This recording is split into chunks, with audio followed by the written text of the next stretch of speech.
پاکیزہ بیویاں، جنت کے اندر اہل جنت کو پاکیزہ بیویاں دی جائیں گی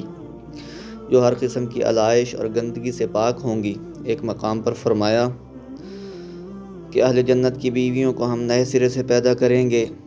اور انہیں باقرہ بنا دیں گے، اور وہ اپنے شوہروں سے محبت کرنے والی اور ان کی ہم عمر ہوں گی۔ ایک مقام پر فرمایا کہ اہل جنت کے لیے خوبصورت بیویاں ہوں گی۔ جنت کی حوروں کا ذکر کرتے ہوئے اللہ تعالیٰ ارشاد فرماتے ہیں اور اہل جنت کے لیے خوبصورت آنکھوں والی حوریں ہوں گی، ایسی حوریں جیسے چھپا کر رکھے ہوئے موتی۔ ایک مقام پر فرمایا وَعِندَهُمْ قَاصِرَاتُ الطَّرْفِ عِينٌ كَأَنَّهُنَّ بَيْضٌ مَكْنُونٌ کہ اہل جنت کے پاس شرمیلی اور خوبصورت آنکھوں والی حوریں ہوں گی،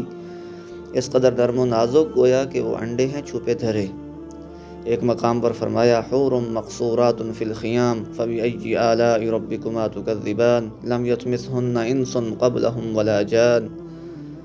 کہ وہ حوریں خیموں میں ٹھہرائی گئی ہوں گی، بس اے جن و انس تم اپنے رب کی کس کس نعمت کو جھٹلاؤ گے؟ ان کو اس سے قبل کسی جن یا انسان نے چھوا تک نہیں ہوگا۔ حدیث شریف میں ہے کہ جنت کی عورت اتنی خوبصورت ہوگی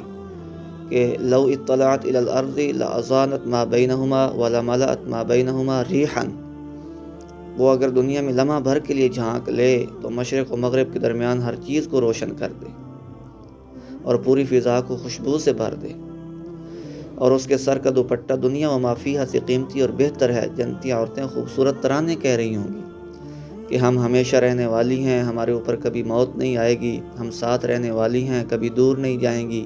ہم نعمتوں سے مالا مال ہیں، کبھی افلاس کا شکار نہ ہوں گی، ہم راضی رہنے والی ہیں، کبھی ناراض نہ ہوں گی۔